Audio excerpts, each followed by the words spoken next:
എൻ്റെ പേര് ജസ്റ്റിൻ, വൈഫിൻ്റെ പേര് റെനി, മകൻ്റെ പേര് ജെറോ.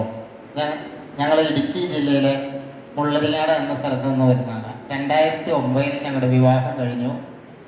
വിവാഹം കഴിഞ്ഞ ഉടനെ തന്നെ ഒരു 3.5 മാസമായി കിട്ടിയിട്ട് അബോർഷനായി പോവുകയാണ് ഇത്.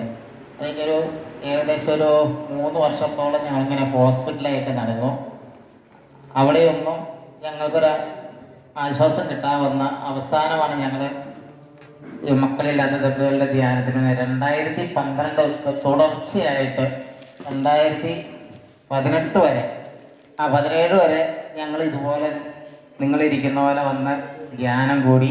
ഇടയ്ക്കൊക്കെ എന്തെങ്കിലും ചില ക്ലാസ്സുകൾ മിസ് ചെയ്യാറുണ്ടായിരുന്നു.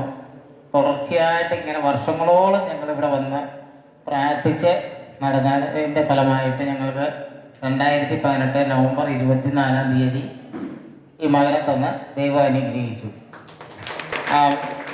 വൈഫിന് ചെറിയ ട്യൂബിന് ബ്ലോക്ക്, അത് ഓപ്പറേഷൻ ചെയ്യേണ്ട ഇത് പറഞ്ഞു കഴിഞ്ഞപ്പോൾ ഡോക്ടർ പറയുന്നത് ഓപ്പറേഷൻ ചെയ്യാൻ സാധിക്കില്ല എന്ന് പറഞ്ഞ് മരുന്നിൻ്റെ പുറകെ തന്നെ നടക്കുകയും അങ്ങനെ നടന്ന് മരുന്നും കൊണ്ട് നടക്കില്ല എന്നുള്ള വിശ്വാസത്തിലേക്ക് വന്നപ്പോഴാണ് ഞങ്ങൾ ഇങ്ങനെ ധ്യാനവും പ്രാർത്ഥനയും ഒക്കെ ആയിട്ട് നടന്നത്.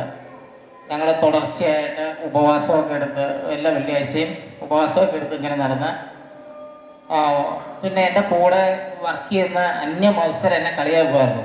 നീ ഇങ്ങനെ ധ്യാനവും കൂടി നടന്നാൽ കൊച്ചുങ്ങളുണ്ടാവുമോ എന്നൊക്കെ ചോദിച്ചു ഒത്തിരി കളിയാക്കിയിരുന്നു. അവസാനം എനിക്ക് ഇത്രക്കൊരു പ്രാർത്ഥന ഉണ്ടായിരുന്നുള്ളൂ, എന്നെ അല്ല കളിയാക്കുന്നത് മാതാവേ, നിന്നെയാണ് കളിയാക്കുന്നത്. അവർക്ക് വേണ്ടി എനിക്കൊരു കുഞ്ഞിനെ തന്നെ അവരുടെ മുന്നിൽ എനിക്ക് എൻ്റെ ദൈവത്തെ, ഞാൻ വിശ്വസിക്കുന്ന ദൈവത്തിന് കഴിവുണ്ട് എന്ന് എനിക്ക് അവരുടെ മുന്നിൽ എനിക്ക് മനസ്സിലാക്കി കൊടുക്കണം. അപ്പോൾ അതിന് മുട്ടിപ്പായിട്ട് പ്രാർത്ഥിച്ചു. ദൈവം എനിക്ക് ഒരു മകനെ തന്നു, അനുഗ്രഹിച്ചു. യേശുവേ സ്തുതി. ആദ്യം ഇവിടെ ഒന്ന് വിഷമമായിരുന്നു.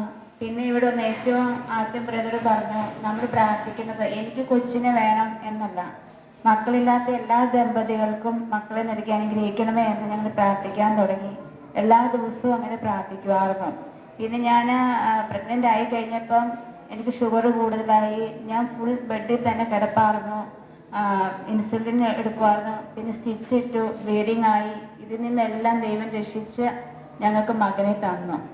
പ്രാർത്ഥിച്ചു കഴിഞ്ഞാൽ എന്ത് കാര്യവും സാധിക്കും.